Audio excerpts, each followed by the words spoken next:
Andy said, my son, 15 months, is 15 months, ECing since 7 months. He used to pee on the potty a few times a day. Now when I put him down, he just pops back up and doesn't want to stay there.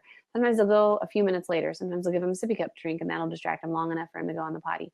I don't want to force him to sit there, so I'm not sure the best way to proceed. He's in daycare 5 days a week, and caregiver puts him on the potty and says he goes sometimes.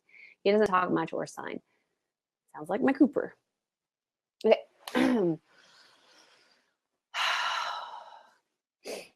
ECing for 8 months, so he definitely knows what's going on. He just doesn't want to sit. So have you tried a toilet seat reducer? And you're not forcing him to sit there. You're actually helping him put his pee and poop in a hygienic place. This is teaching, and you have permission to do that. It's not forcing him to stay. Put him on a toilet seat reducer, then he can't escape. If he goes a few minutes later, typically he's wanting some kind of privacy or independence with it, but can't express it. Sit him on the toilet seat reducer, turn your back. If you are certain he won't dive off, which sometimes that takes them diving off once and you catching them and going, oh, that was scary, huh? Don't do that again. And then, you know, giving them enough space to where, again, they don't want to hurt themselves. So they're going to do something stupid.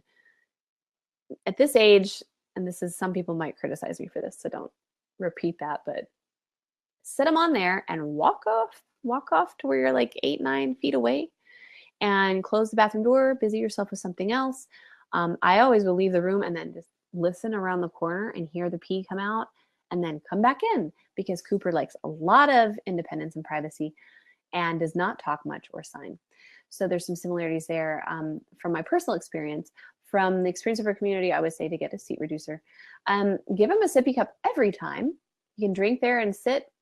One of our readers, I think one of our coach trainees actually, pops the back of her hatchback in her Subaru, sticks her baby on the potty, gives her her sippy cup, and she does her business when they're out and about. So that's just like, hey, this is where we go, and here's something to keep you occupied, because I know boys are very physical and they like to be, like my first grader always is moving in class, always moving. So they give him a bouncy ball, and he gets to sit on the bouncy ball and sit there and move the whole time.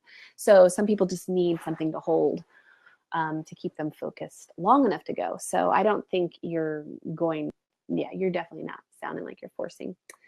And it's great that he goes sometimes with a caregiver. Awesome.